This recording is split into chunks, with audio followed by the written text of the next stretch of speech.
जय माता दी दोस्तों, आप सभी को हमारे चैनल में स्वागत है। इस नवरात्रि माता रानी हाथी पर सवार होकर आ रही है। क्या है शुभ या अशुभ संकेत? पहला दिन कथा जरूर पढ़ें।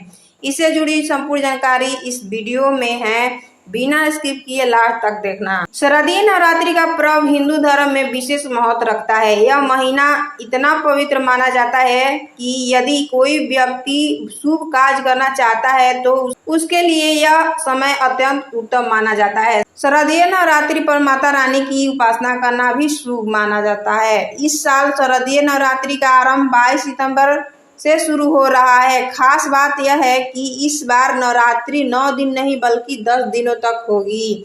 ऐसी मान्यता है कि माता रानी हर वर्ष अलग अलग वाहनों पर सवार होकर पृथ्वी पर आती है।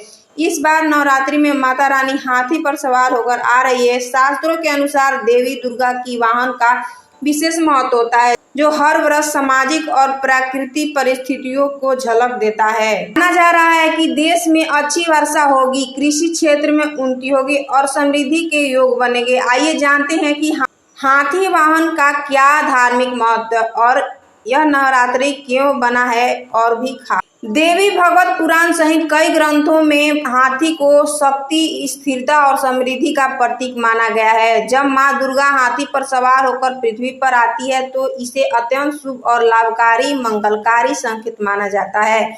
ऐसी मान्यता है कि देवी का हाथी पर आगमन व्यापार और पारिवारिक जीवन में सकारात्मक लाता है। यह संकेत करता है कि खेतों में अच्छी फसल होगी और भरपूर वर्षा होगी, जिससे किसानों की लाभ मिलेगा। व्यापार और कारोबार में तेजी आएगी। आर्थिक दृष्टि से समय लाभकारी रहेगा।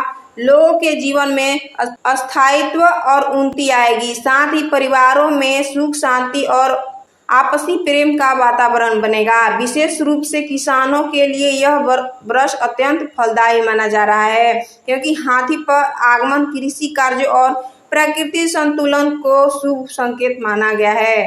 हिंदू धर्म में हाथी का स्थान। हिंदू परंपरा में हाथी को शुभ जीव माना जाता है। भगवान इंद्र को वाहन ऐरावत भी हाथी ही थी और गणपति का स्वरूप भी हाथी मुख है, जो बुद्धि और समृद्धि का द्योतक है। यही कारण है कि माँ दुर्गा हाथी की सवारी करती है तो यह सकारात्मक ऊर्जा और मंगलकारी का प्रतीक माना जाता है।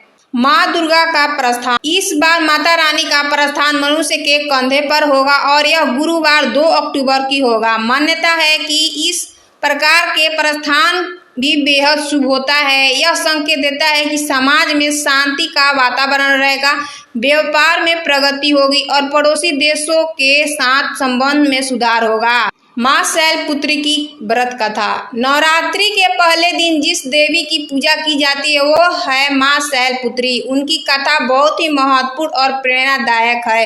यह कहानी हमें दिखाती है कि कैसे एक आत्मा अपने स्वरूप को बदलकर भी अपने मूल उद्देश्य को नहीं भूलती। माँ शैलपुत्री का स्वरूप अत्यंत मनमोहक और शांत है। उनके सिर पर अर्धचंद्र सुशोभित है। वह अपने दाहिने हाथ में त्रिशूल धारण करती है, जो बुरी शक्तियां का नाश करने का प्रतीक, और बाएं हाथ में कमल का फूल, जो पवित्रता और शांति का प्रतीक है। उनका वाहन वृषभ यानी बैल है, इसीलिए उन्हें वृषारूढ़ भी कहा जाता है। यह बैल धर्म और स्थिरता का प्रतीक माना जाता है, जो यह दर्शाता है कि देवी हमेशा धर्म और सच्चाई के रास्ते पर चलती है। उनका पूरा स्वरूप सादगी और शक्ति का एक अद्भुत संगम है, जो हमें जीवन में धैर्य और साहस के साथ आगे बढ़ने की प्रेरणा देता है। माँ शैलपुत्री हिमालय पर्वत की बेटी है। शैल का अर्थ है पर्वत और पुत्री का अर्थ है बेटी। इनके जन्म की कहानी भगवान शिव से जुड़ी हुई है। पूर्व जन्म में ये प्रजापति दक्ष की पुत्री थी और उनका नाम सती था। सती ने भगवान शिव से विवाह किया था, लेकिन उनके पिता दक्ष इस विवाह के खिलाफ थे। एक बार दक्ष ने एक बड़ा यज्ञ करवाया और सभी देवी देवताओं को बुलाया, लेकिन जानबूझकर शिव और सती को निमंत्रण नहीं दिया। सती को जब इस बात को पता चला तो वे बिना बुलाए ही अपने पिता के घर यज्ञ में पहुंच गई। वहां उन्होंने देखा कि सभी लोग शिव का अपमान कर रहे हैं। उनके पिता दक्ष ने भी शिव के बारे में बहुत बुरा भला कहा। अपने पति का अपमान सुनकर सती बहुत क्रोधित हुई। वे इस अपमान को सह नहीं पाए और उसे यज्ञ कुंड में खुद को भस्म कर लिया। सती के इस बलिदान से शिव बहुत ही दुखी हुए और उन्होंने दक्ष के यज्ञ को नष्ट कर दिया। इसके बाद अगले जन्म में सती ने पर्वतराज हिमालय की पुत्री के रूप में जन्म लिया और तभी से उन्हें शैलपुत्री कहा जाने लगा। इस जन्म में भी उन्होंने भगवान शिव को ही अपने पति के रूप में पाने के लिए कठोर तपस्या की। उनकी तपस्या से प्रसन्न होकर भगवान शिव ने उन्हें अपनी पत्नी के रूप में स्वीकार किया। मां शैलपुत्री की पूजा करने का एक गहरा अर्थ है। यह हमें दिखाता है कि भले ही हमारा जीवन बदलता रहे, लेकिन हमें अपने लक्ष्य और विश्वास पर अटल रहना चाहिए। यह कहानी हमें यह बताती है कि सही के लिए खड़े होना और अपमान के खिलाफ आवाज उठाना कितनी जरूरी है। इस बार शारदीय नवरात्रि के पहले दिन मां शैलपुत्री की इस कथा को जरूर पढ़ें।